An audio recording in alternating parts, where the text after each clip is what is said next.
maspenin te bang phat phai pekit wa pathen ka thangwa masan chule ISTV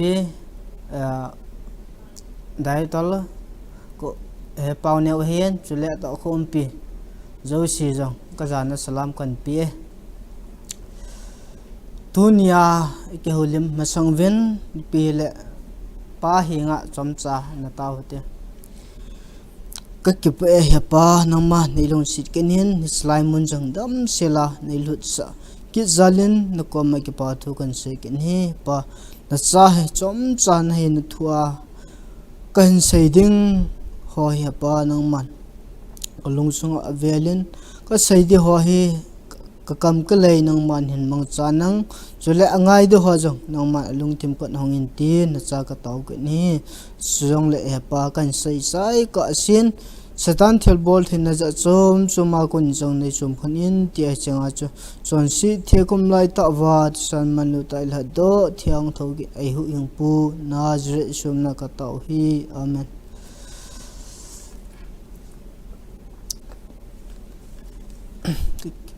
cái paen avela chalai mun jong ai los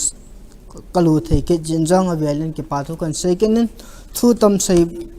tapoutin salmana lut pai pai jeng hitin dunia ke hulim du chu hile na pathian chu nahet chen hinam ti he chomcha ke hulim du hintin bible text e mandi wa chole Matthew bung som lagup sang som na thuma pana som na sagi he chalai mun ayong pansa deu tu nang ke hulim ne du he za chon zam hen ka tina chu biography salman tabang mehem khat chunga ko na ki hilna hi cho a he hi cha he nei du hintin pire bible chang chu na sim ma saute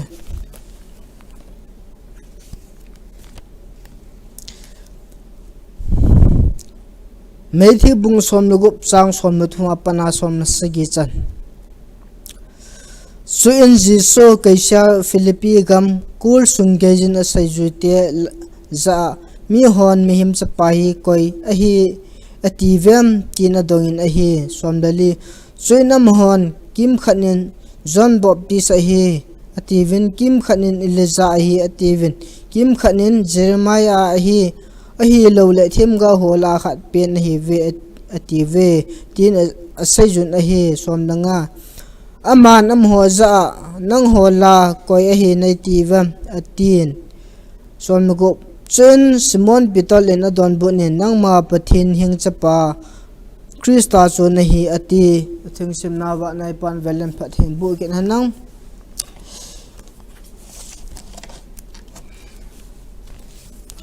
hisa ku na ga gala do num chu hil he zo an sei bangwin men pu na chu na pathin chun he chin hinam ti hi e chu ilung thim wa an ke koi hutin na hai mil poutin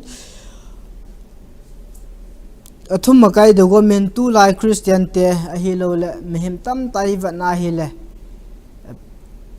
te ka na chu e zui pa a hi lo le mi khan hi e zui a hi le het chin ngai a hi lo le het chin lawa thil ki bole mehemi koima be se po ni hi a hin la hichelaya Jesus Christan asai yoi hon azui wa hi het chin lawa an zu hi ti hi akim modo ni hi chu thum makaya ga sai do num hintin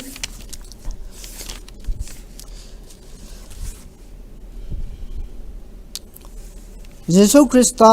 a hi lo le asai zoi ho ti tawte sai zoi ho a hi lo le mi pi ho chun e pidinga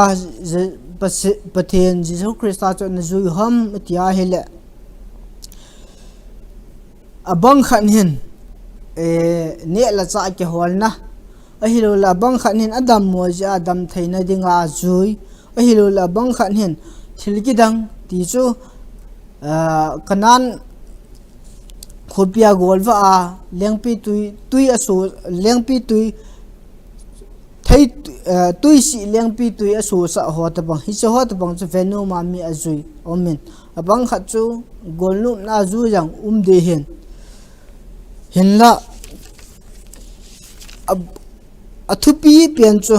bakai son amon chom khat pi azuina wa pakai son ado na chu nang hon koi nei hi tia nei gelvam elo nei tivam tia do a hele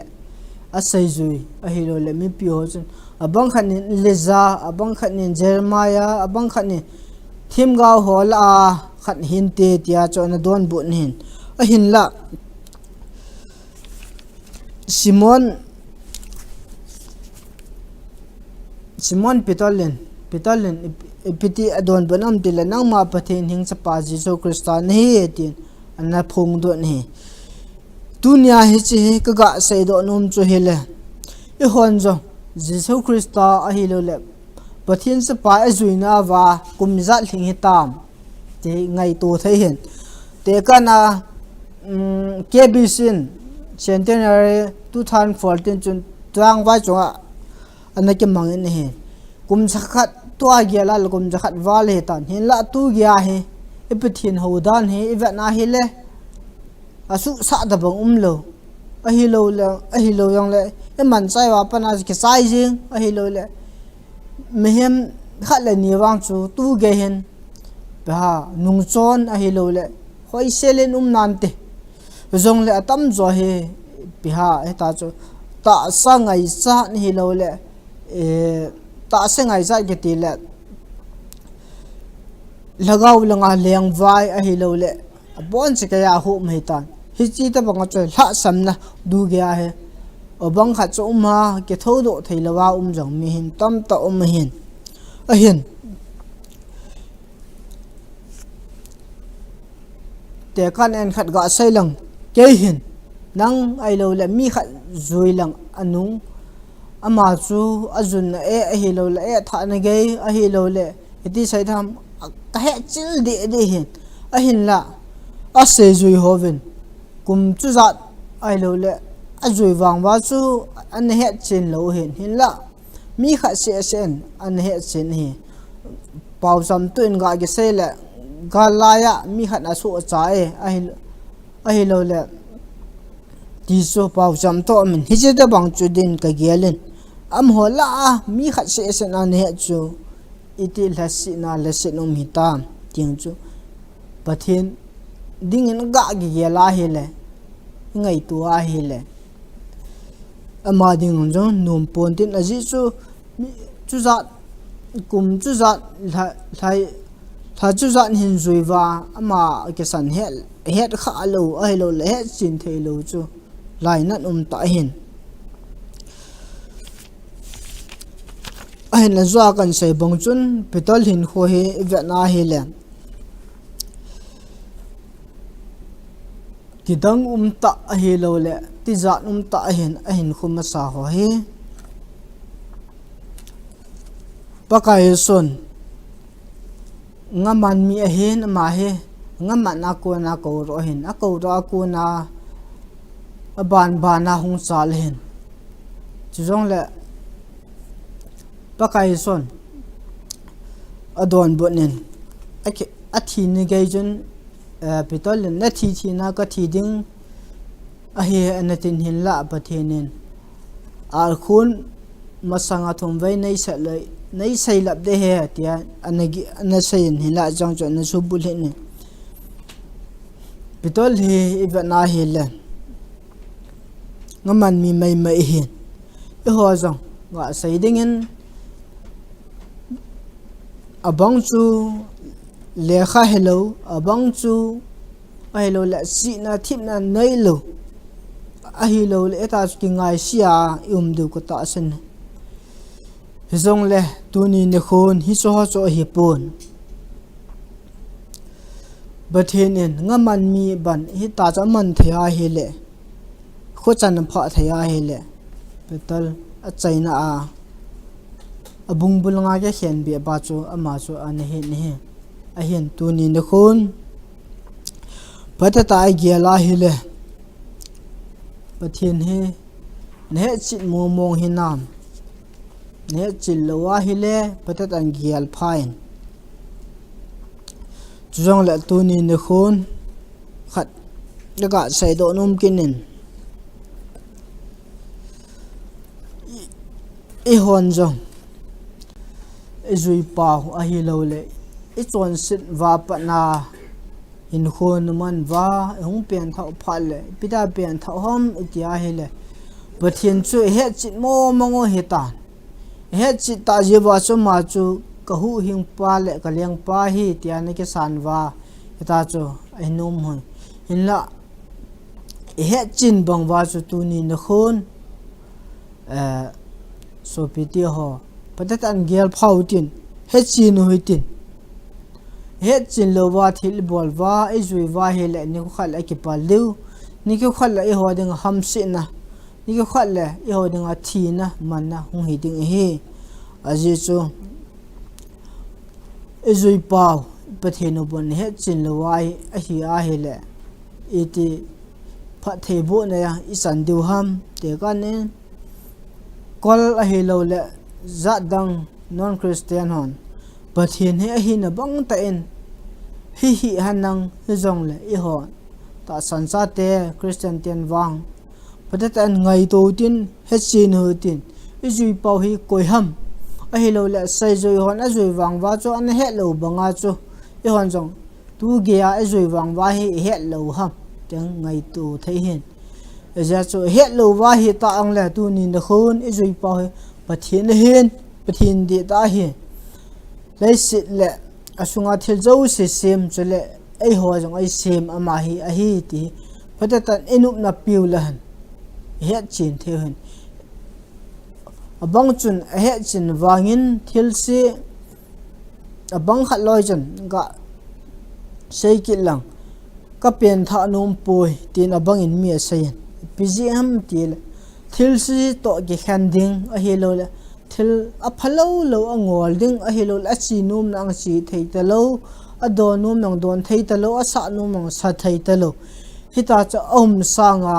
ta chu ki peng tha hi han nang i dei dei ki bol han nang e hin kho ki chai a hi lo le e hin kho ki chai ding kon lang le e si de long pha le Pathen chu ki peng tha tan de ta mi a gel loi tam ta men hi chu hi lo hin so pi ita chu ni gela hi le ni ko khat le ni ki pa ling ni ki khat le hi chu chun thi na man tha nan hen puilu de hin hi chun tu ni na khu hin tu hi pha ta hi first second Quran bung ni na sei ba tu hi la pha ta hi tu hi hu hing na pha hi to hi hu hing na pha hi to na lu lo wa hi le jing a zo a chu tile chen a zo le nen khu bai mai thei jong keng kan khu bai mai thei a zo le ka bo do pha le sai thai pon ji chu na hin ka a he Pathen ni patelam dola holding he chi ngai a hi lo le hoi chela Pathen chu koi ham ti chu khol ma sat ngai hen za chu tu ni na khon Pathen Pathen a he chin banga chu he chin de banga chu tu ni na khon ni han jong he chin o hinam ti chu ki dong hui tin a ji chu i ho jong ta sam him hi vin abang chu azwa kan sei ho bang chun dam mo pha le Pathen a ti jewin enup sa pha le Pathen num lan dang he phaji po vin e so he bo lo do he num sa pha le Pathen building ingen thei pha ang le Pathen building adang danga jong in lut pha jong le a he lo in tha sa pha yang le Pathen ko ma than do ding he lo le ki pa na i pi le e mu pha le ta cho Pathen ko mang ki pa e chan nai pui cha te Pathen thang wa ne pi ji do he i hon thil pha i thum vin Pathen in pi pha le ki pa thu sai jang he ji po vin hi che he ho dinga piti sai dam e ho dinga a boy khat ne hen ji chun min thil khat na pi han nang ka ki pa e ai lo la ka ki pa poi tin dal hal le chun nan pi pa nan pi nu dang chu gialen ki pa ali nam ja chu tu ni ne khwa Pathen phon do banga e hon jong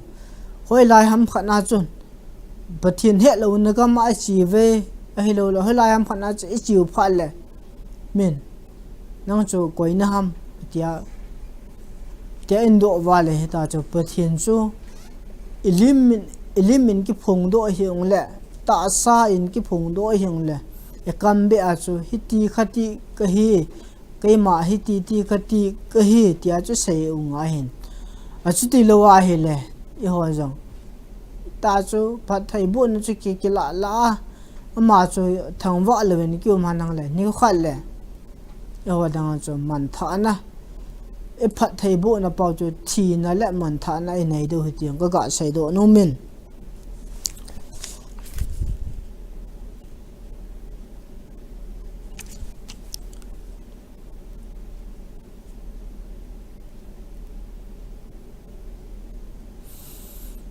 chule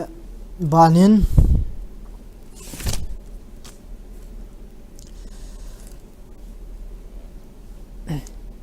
e hon jong pathen he damna dile so damna dile hona dile min than ding en joi po hitin a helo le ne la cha ke hon la nei po hitin hita chu ki holwa pathen chu idam mo phale tawa nel cha phale tawa ta chu phat he bu phale ki pa thu sai ji e lo le zo kan sai banga chu wale yo dang man tha nei de hin ji chun zo in sim do sai zui hon mi chu za nin an zui wa a zui pa he lo hi ga ya la he le pathen chu ai ga ki sa anang le nom thei lo a hi lo yong le la si se nom thei hin kum chu zat la chu zat nin zuya thil ki dang a hi lo le ne la cha a hi lo le adam mo ve si na tia yang hoi se la an veng bi na a hin a kim la dunga ke koi ka hem ai lo le mi hon ke hi koi a him tia ado a le mo chun za na se isi ho to bang hi ho a jang thai hin e jui pa hi koi ham pathin he pathin hing jing a he ti het masap po tin asu ti lo wa hi le het masat lo wa hi le hol tu lo a hi lo le hem masal lo wa e jui wa le e pathin he jui ma tha theu hin ja chu e hon jang e jui ma sang ven te ka na chu e pen tha ma sang ven pathin chu hoi selen hol to utin hiute missionary min thang ho sandal sing am ho da bang chu pathen nang ta na hiya hi le hesla ya he train kitali sa de he chem sanga he pathen ta ni ha le ka koma a hi lo le hungi phungi tia chu ne bol wa hi le pathen chu ta zon ina saina hautian thuta le lhaga wa hodu ti ba phada ta na howa hoi sela na lungthim phum pi chu na pi a ai lo le hoi sela na ngai lu na hi le pathen chu na mu te de tiong kinap na hen aje chu iso he a ki bol thu a hi lo le min a saina a hi po ata so hen ata na so la sun lang la ki in jong pathen ka pen tha ding a hi jong le he salai mun he nei ki mu sa ne ai lo le ka lung chunga thu hin se na ju ti lo wa ka pen tha lo de hi ju ti lo le ta sa ngai cha lai sit ngai cha ne ka da la num pu ka da la de a hi ta ong le na nga ka hi ta hi ding le mel chi na khat be nei pe ne tia chu nge na taw na mon thei hin a ju ti lo wa he le e hon iso chu e bol lo ji ven la khat lani kum ni le el hadai ji ven to sandal ching chu a thi ne ge sinu kha pa na thi ne ge ya be epiti saida nung chuan lawa hita chu a thi ne ge ya om hita bang chu hon jang I tu du a helo le hita bang chu hon jang I tu du hin mi tu sim I sei wa a ma chu ti kha ti he again thia sa na o ti kha ti I sei wang ba I ho yong hita chu thu hin ja chu tu ni nu kha sandal ching chun Pathen chu het chin mong hen azia cha het chin za chu relampia chu ekta li ding ko na chu Pathen alung sunga an saya hita chu lung nup na khat hen nei phana chu Pathen ta hi Pathen di ta hi Pathen he mong e ti chu ta san hen ya chu Pathen hi mong hen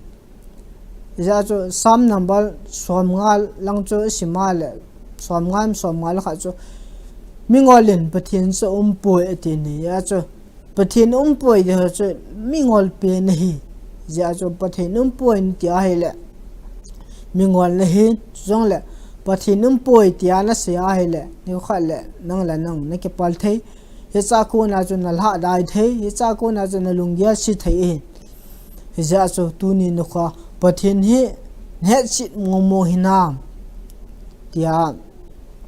in pan sa naw sai zui hon kum chuza tha chuza nen zoiwa a het chin lowa mi khat le len an het chin chu iwa na hi le kedang ta hen je chu I ho wanu lei se na hi Christian te tamzo atamzo he Pathen ta san ven e wanga Pathen di ta ai lo le a sai zui ho bang cha het chin lo mi tam tam den azwa kan sai ma bana chu amalanga kan sai bang chun abang khat chu dam ding ai cha zui lo abang khat chu hona abang khat chu thipna aza chom ma zui du ta sanum hinla hi sa ku na thupi pen chu su cha na le van kam a kal na dinga bo hi zui du hin a chu tilawa hi le I ho jang ni khat le ke pal do he ti chu ka ga sai do no ne he chule a chai na en azwa kan sai bong chun Pathen he het chin hoi tin het chin lo wa hi le ke pal do hin petal bong chun phatatan zui vai le het chin ma sautin zui te azu ti lo wa hi le e hoyang I bui do hin thil khan he e bol ma sang he sin ma sautin zui ten to kha ma sang ven pate selen veu ten chuti le e ho ding a jong ham phat na e ding zui kha wa le e ho ding Pathen ni jong phat the bu deu e ho ding wang phat na khununga hi ding hi ti chu ga sai do no men tu ni no kha la Pathen chun he chin hinam tia chom cha ga sai do naw chan chu hin tin chule muntina ISTV hen zu tu manevo hen bon chike ven Pathen phat thein bo taw han ke pa e